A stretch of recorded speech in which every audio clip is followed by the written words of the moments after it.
1964-তে Mohun Bagan club পদার্পণ করল 75 বছরে। এই উপলক্ষে 75 দিন ধরে উদযাপিত হল প্ল্যাটিনাম জুবিলি। ঐতিহাসিক উৎসবের সূচনা করতে এলেন ভারতের সেনাধ্যক্ষ জেনারেল জয়ন্ত চৌধুরী। প্রধান অতিথির আসন অলঙ্কৃত করলেন পশ্চিমবঙ্গের মুখ্যমন্ত্রী প্রফুল্লচন্দ্র সেন।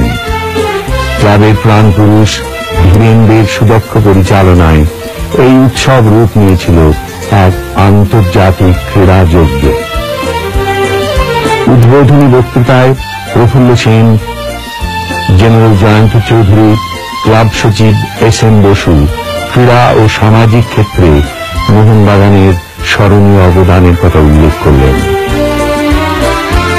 উৎসবের সূচনা হল নতুন তাঁবু দ্বারোদ্ঘাটনের মধ্য দিয়ে। দ্বারোদ্ঘাটন করলেন জেনারেল চৌধুরী। প্ল্যাটিনাম উৎসবের সূচনা করলেন 1911-র শিল্ড জয় নায়ক রেভারেন্ড সুধীর চ্যাটার্জি। তুতাগ্নি জ্বালালেন চুনী গোস্বামী। শুরু হয়ে গেল 75 দিনব্যাপী প্ল্যাটিনাম উৎসবে।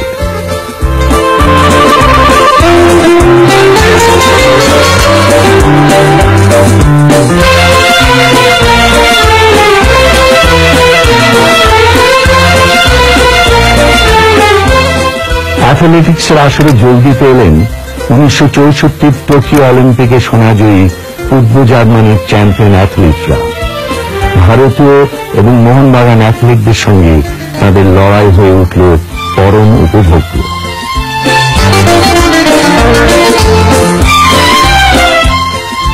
হকির আসরে নিয়ে আসা হল অলিম্পিক সোনাজয়ী ভারতীয় হকি দলকে। তাদের সঙ্গে লড়াই অবতীর্ণ হল মোহনবাগান হকি দল। জাতীয় তারকাদের সঙ্গে সমানে পাল্লা দিল মোহনবাগান।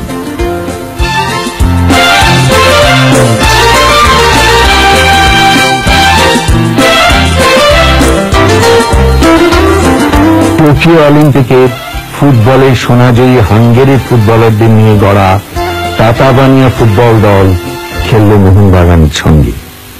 নিজেদের স্পিড, টাচ প্লে এবং গোল করার ক্ষমতা দেখিয়ে তাতাবানিয়া স্থান করে নিল কলকাতার মানুষের মনের মনিকোঠায়। স্যার গারফিল্ড সোবার্স, কলিন কাউড্রের মতো বিশ্ববরেণ্য ক্রিকেটাররা খেললেন ভারতের চান্দু বোরদেব, বিজয় মঞ্জরেকার, জয়সীমা, হনুমান সিং, চন্দ্রশেখরদের সঙ্গে। ওদের সঙ্গে পরিচিত হলেন রাজ্যপাল পদ্মজা নাইডু এবং মুখ্যমন্ত্রী প্রফুল্লচন্দ্র সেন। কমনওয়েলথ দলের নেতৃত্ব দিলেন ইংল্যান্ডের রিচার্ডসন। দলে ছিলেন ব্রায়ান ক্লোজ, মুস্তাক মোহাম্মদ, সেমন নিয়াসের মতো তারকারাও। স্যার গ্যারির চমৎকার বোলিং এর জন্য কমনওয়েলথ দল বেশি রান করতে দিল না ভারতকে।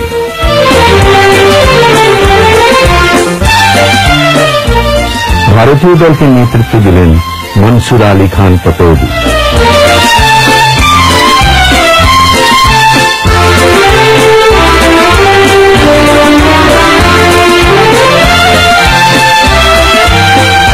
সোবার্সের দৃষ্টিনন্দন ব্যাটিং মাতিয়ে দিল ইডেন গার্ডেন্সের হাজার হাজার দর্শককে।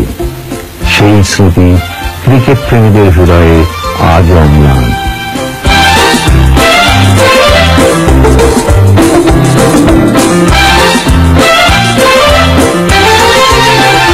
ম্যাচের শেষে দেশ বিদেশের নামী ক্রিকেটাররা মোহনবাগানের আতিথেয়তার ভূয়সী প্রশংসা করলেন। ওরা বললেন, কলকাতার মাটিতে এই উৎসবের কথা আজীবন মনে রাখবেন।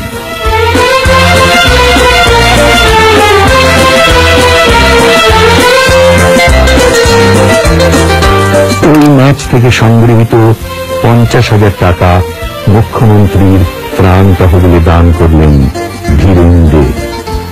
অতীতে মোহনবাগানের জনহিতকর কাজে সামিল হয়েছিলেন রাজ্যপাল চক্রবর্তী রাজাগোপালাচারী, মুখ্যমন্ত্রী বিধান রায় এবং প্রধানমন্ত্রী পণ্ডিত জওয়াহরলাল নেহেরু।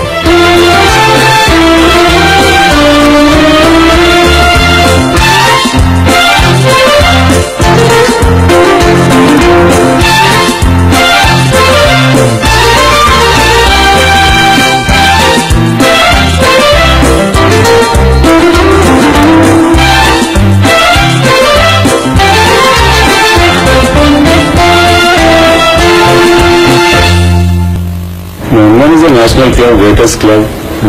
Mohanbagan, যেটা বলতো ইটস মাই ড্রিম ক্লাব। তো Mohun Bagan was also dream club. আমরা যখন হায়দ্রাবাদে ছিলাম তখনই মোহনবাগান বললে আমরা উঠে ছুটে গিয়ে আমাদের হায়দ্রাবাদে যে প্লেয়ার খেলতো ওদের গিয়ে জার্সি দেখবার জন্য আমরা ছুটতাম 4 কিলো 5 কিলোমিটার। তো ইটস গ্রেটেস্ট অনার আমি এখানে এসে খেলেছি থ্যাঙ্কস টু মান্নান আমাকে হায়দ্রাবাদ এসে আমাকে নিয়ে এসে মোহনবাগানে খেলালেন, প্লাস অল দ্য প্লেয়ার্স আমি খেলেছি, then all the supporters and coach like দুদাম পেয়েছি। তো গ্রেটেস্ট অনার, গ্রেটেস্ট এক্সপিরিয়েন্স ওয়ার্ডে আমরা এক্সপ্রেস করতে পারবো না যে one of the greatest club. So we are lucky to play in this type of club and represent and being captain. It's a rare honor, rare achievement, rare honor. আমি মোহনবাগান ক্লাবে এলাম 1976 সালে। ইস্টবেঙ্গল ক্লাবের হয়ে 5 বছর ধরে মোহনবাগানকে দারুণভাবে শাসন করে যখন মোহনবাগানে আসি, তার আগে ইস্টবেঙ্গল মোহনবাগানকে 5 গোলে হারিয়েছে শেষ খেলায়, একেবারে বিপর্যস্ত। আমি তখন নৌকোর হাল ধরলাম এবং তারপর থেকে ইতিহাস আপনাদের সবাইকারই জানা। তো 1976 সালে যখন প্রথম 1 গোলে জিতে ইংল্যান্ডে 17 সেকেন্ডের গোলে জিতে জয়লাভ করেছিলাম, তখন সবাই ভেবেছিল এটা একটা ফ্লুকের ব্যাপার। তারপরে 77 সালের লিগে যখন মোহনবাগান দুর্ধর্ষ টিম এবং দারুণ খেলছে, ইস্টবেঙ্গলের কাছে 2 গোলে হেরে গেল, তখন সবাই বলল যে মোহনবাগান আবার ফিরে এসছে নিজেদের জায়গায়। তারপর থেকে সেই দলই নতুন করে এমন ভাবে ঘুরে দাঁড়ালো যে পরপর ইস্টবেঙ্গলকে একের পর এক হারিয়ে গেল। রোভার্সে হারালো, আর্টিফিশিয়ালে হারালো, ডুরান্ডে ইস্টবেঙ্গল খেললো না এবং ট্রিপল ক্রাউন পেয়ে মোহনবাগান এমন একটা জায়গায় চলে গেল যখন তাদের সেই হৃত গৌরব সব আবার পুনরুদ্ধার হলো। আমার টিম আরারাতের সঙ্গে খেলছে, সোভিয়েত রাশিয়ান টিমের 5 জন ওয়ার্ল্ড কাপ খেলছে, কলকাতার সব টিমকে পর্যদুস্ত করে ফাইনালে এসেছে। তো সেই টিমের সঙ্গে খেলায় সবাইকারই বাসনা ছিল যে আমি এমন একটা স্ট্র্যাটেজিতে খেলি যাতে গোল না খায়।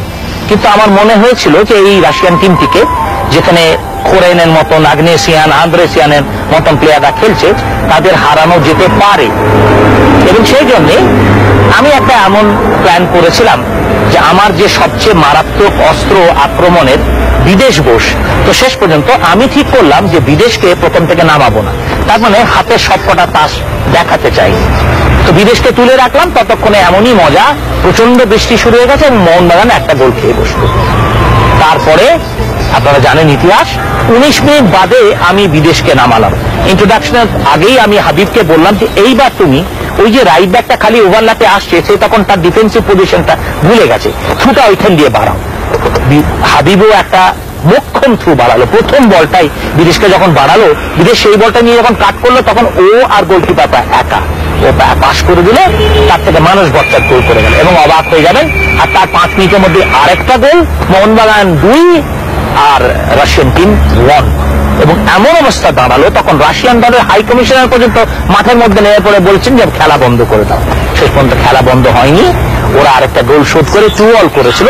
কিন্তু তখন মোরাল ভিক্টরি বলতে যা বোঝায়, মোহনবাগানের পরায়ত্ত হয়ে গেছে। আমার